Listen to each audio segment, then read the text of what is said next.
Hello friends, आपका स्वागत है हमारे चैनल पर। मेरा नाम है ध्रुव और आप देख रहे हैं द लर्नर्स कम्युनिटी। आज की वीडियो में हम बात करेंगे फर्स्ट सेमेस्टर के बिजनेस ऑर्गेनाइजेशन जो सब्जेक्ट है उसके क्वेश्चन पेपर के बारे में और देखेंगे किस तरह के इंपॉर्टेंट क्वेश्चन आपसे पूछे जा सकते हैं आपके एग्जाम के दौरान। काफ़ी ज़्यादा इंपॉर्टेंट क्वेश्चन है बिकॉज ये पेपर प्रीवियस ईयर का है, तो एक आपको आइडिया भी लग जाएगा कि किस टाइप के क्वेश्चन आपसे पूछे जाएंगे। ये आपका यूनिक पेपर कोड है, आप चेक कर सकते हैं। ठीक है, बीए प्रोग्राम के अंतर्गत ये आता है। बात करें क्वेश्चन पेपर की, तो आपका 3 घंटे का क्वेश्चन पेपर होगा और आपको 90 नंबर का जो है दिया जाएगा पेपर। बात करें इंस्ट्रक्शंस की, तो ये सारी चीज़ें आपको पता होनी चाहिए, ये काफ़ी इंपॉर्टेंट है।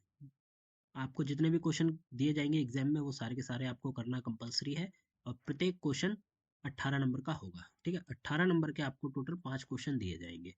ठीक है, 18-18 नंबर के आपको 5 क्वेश्चन दिए जाएंगे। टोटल आपका 90 नंबर का जो पेपर है वो तैयार हो जाएगा। बात करें हम लोग अपने क्वेश्चन की तरफ चले, तो हमारे जो क्वेश्चन है वो ऐसे आएंगे। जैसे क्वेश्चन नंबर 1 में आपको 2 पार्ट्स दिए गए हैं। ठीक है, 9 9 नंबर के। और सेम आपको और का ऑप्शन दिया गया है, चाहे तो आप ऊपर के 2 कर सकते हैं, चाहे तो आप नीचे के 2 कर सकते हैं। ठीक है, तो बात करें हम किस तरह के क्वेश्चन पूछे जा सकते हैं, तो पहले क्वेश्चन में पूछा गया है ए पार्ट में, उद्योग और वाणिज्य को परिभाषित कीजिए। वाणिज्य किस किसी अर्थव्यवस्था के विकास में कैसे मदद करता है। ठीक है, तो सबसे पहले आपको इसमें बताना है उद्योग और वाणिज्य के बारे में परिभाषा, मतलब एक्सप्लेनेशन आपको उसके बारे में देनी है, इंट्रोडक्शन देना है अच्छे से। ठीक है, अगर आपका 9 नंबर का ये वाला क्वेश्चन बन रहा है तो इसको आपको कम से कम आपका ये 4.5 नंबर का बनेगा। ठीक है, तो आपको इसको अच्छे से इन दोनों टॉपिक्स को एक्सप्लेन करना है। उसके बाद इसी क्वेश्चन में दूसरे पार्ट में पूछा गया वाणिज्य किसी अर्थव्यवस्था को अर्थव्यवस्था के विकास में कैसे मदद करता है। जो वाणिज्य है वो कैसे मदद करेगा किसी अर्थव्यवस्था के विकास में कि वो अर्थव्यवस्था बढ़े। ठीक है, इस चीज को आपको एक्सप्लेनेशन देनी है।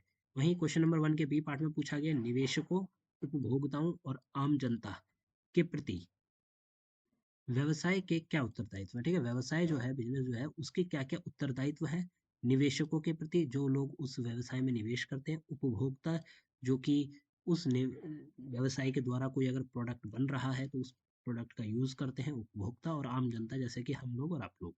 ठीक है, हम तीनों के प्रति जो व्यवसाय है उसका क्या उत्तरदायित्व है, ये आपको यहाँ पे एक्सप्लेनेशन देना है। ठीक है, बात करें क्वेश्चन नंबर 1 का, जो और वाला पार्ट आता है, और वाले पार्ट में 2 पार्ट पूछे गए हैं। ठीक है, इनको देखें। व्यापार प्रणाली को परिभाषित कीजिए। इस क्वेश्चन में 2 पार्ट्स में ये क्वेश्चन बढ़ता है। व्यापार प्रणाली को आपको पहले क्या करना है, परिभाषित करना है। उसके बाद क्या पूछा गया है कि व्यवसाय व्यवसाय की विभिन्न उपव्यवस्थाओं की चर्चा कीजिए। ठीक है, व्यवसाय की जो उप व्यवस्थाएं हैं उनकी ऊपर आपको चर्चा करनी है, मतलब एक्सप्लेनेशन देनी है, वो भी डिटेल में देना है। ऐसा नहीं कि आपने ऊपर ऊपर से बता दिया, नहीं, आपको अच्छी खासी एक्सप्लेनेशन देनी है, पॉइंट्स में एक्सप्लेन करना होगा।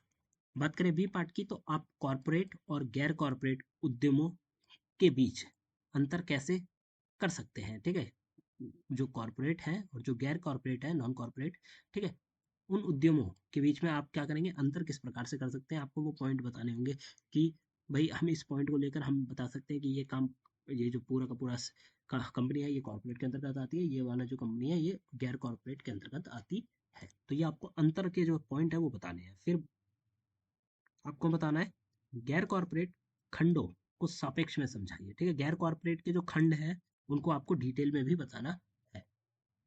ठीक है, तो ये आपका पहला क्वेश्चन खत्म हो जाता है। अब बात करें क्वेश्चन नंबर 2 की। क्वेश्चन नंबर 2 में भी आपको सेम ए और बी पार्ट पूछे गए हैं और का ऑप्शन करके। ठीक है, अब ये देख लेते हैं। तो क्वेश्चन नंबर 2 का पहला पार्ट आता है, वो आता है व्यवहार्यता अध्ययन एक उद्योग परियोजना पर निवेश के लिए एक आधार प्रदान करता है।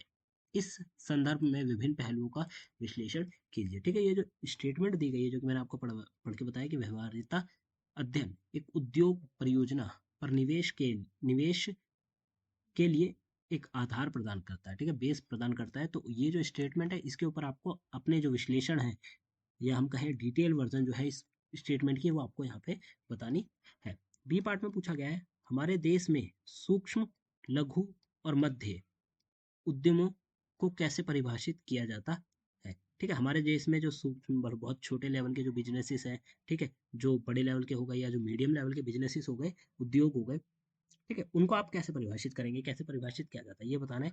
फिर एम एस एम आई, ठीक है। एमएसएमई द्वारा सामना की जा रही समस्या का वर्णन कीजिए। ठीक है, जो छोटे बिजनेसेस हैं उनके द्वारा जो हम कहें समस्याएं फेस की जा रही हैं, उन समस्याओं के बारे में आपको यहाँ पे बताना है। ठीक है, तो उन समस्याओं को यहाँ पे आपको एक्सप्लेन करना है। क्वेश्चन नंबर 2 का जो और वाला पार्ट है उसके क्वेश्चन को देखें तो पहला आता है सहकारी समितियों की अवधारणा पर चर्चा कीजिए। ठीक है, ऐसी समितियां जो कि सहकारी हैं उनकी क्या अवधारणा है उसके ऊपर आपको चर्चा करनी है। फिर आता है आर्थिक विकास में इन समाजों का क्या महत्व है और प्रासंगिकता है। ठीक है, आर्थिक विकास में जो समाज है या फिर हम कहें ये जो सॉरी यहाँ पे समाज नहीं आएगा, यहाँ पे समिति आएगा। समितियों का क्या महत्व है और क्या प्रासंगिकता है, ये समितियों के बारे में आपको यहाँ पे बताना है। भाई महत्व क्यों रखती हैं वो, ठीक है, और करंट टाइम में क्या उनकी प्रासंगिकता है भी या नहीं, ये आपको बताना है। ठीक है, फिर बी पार्ट आता है विलय और अधिग्रहण का क्या मतलब है, विलय के लाभ एवं सीमाएं बताइए। ठीक है, तो पहले आपको विलय और अधिग्रहण का क्या मतलब है इनके बारे में एक्सप्लेनेशन देनी है।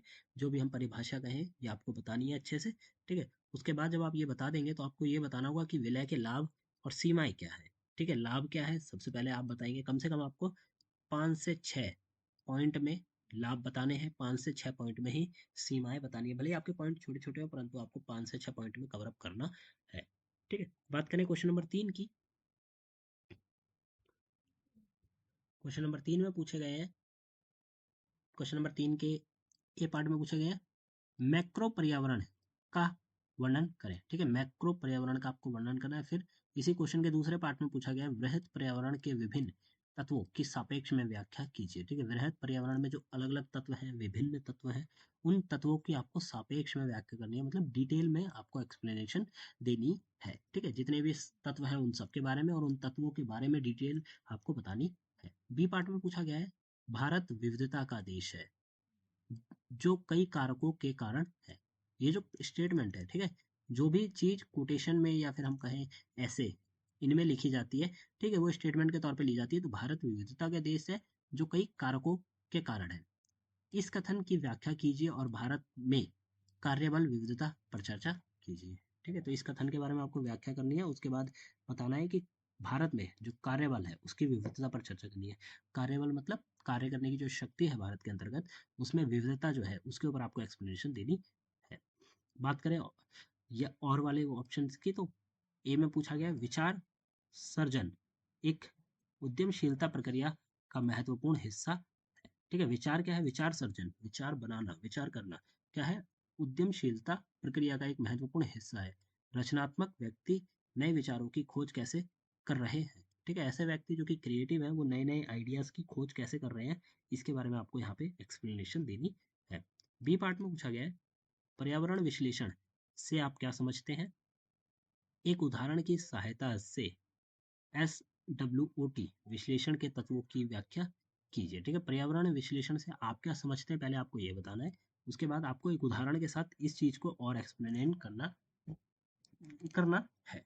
ठीक है, ये हमारा तीसरा क्वेश्चन हो गया। अब बढ़ते हैं हम चौथे क्वेश्चन की तरफ। चौथा क्वेश्चन ये रहा। ठीक है, चौथे क्वेश्चन में पूछे गए आपसे ई कॉमर्स के बारे में। पहले ये पार्ट में पूछा गया ई कॉमर्स से संबंधित सुरक्षा समस्या की व्याख्या कीजिए।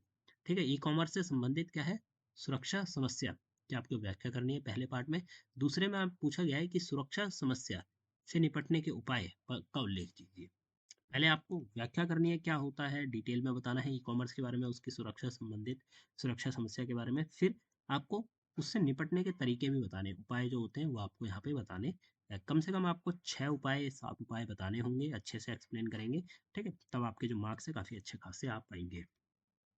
बी पार्ट में पूछा गया है संगठन की मैट्रिक्स संरचना परियोजना संरचना में सुधार कैसा कैसे है। ठीक है, अब देखिए संगठन की जो मैट्रिक्स संरचना है परियोजना संरचना में सुधार कैसे है, रेखा चित्र की सहायता से समझिए। ठीक है, यहाँ पे आपको डायग्राम भी बनाना होगा, डायग्राम को एक्सप्लेन करना होगा। क्वेश्चन नंबर 4 के जो और वाला पार्ट है उसका अगर ए पार्ट देखें तो उसमें पूछा गया है कि भारत में व्यवसाय को प्रभावी ढंग से बनाने के संबंध में सरकार द्वारा निभाई गई नियामक और प्रचारात्मक भूमिका का वर्णन कीजिए। ठीक है, भारत में जो व्यवसाय है बिजनेसेस है उनको प्रभावी ढंग से बनाने के लिए और अच्छा बनाने के लिए संबंध में जो सरकार द्वारा निभाए गए काम है, नियामक है, उसके बारे में आपको यहाँ पे भूमिका में बताना है। फिर आता है फ्रेंचाइजिंग की अवधारणा को समझाइए, यह भारत में क्यों लोकप्रिय हो रही है। ठीक है, फ्रेंचाइजिंग मतलब किसी चीज़ की फ्रेंचाइजी ले लेना, इस तरह की जो अवधारणा है उसको आपको एक्सप्लेन करना है, और भारत में ये क्यों फेमस हो रही है करंट टाइम में, ये भी आपको बताना है। ठीक है, क्वेश्चन नंबर 7। क्वेश्चन नंबर 8 की तरफ अगर हम देखें,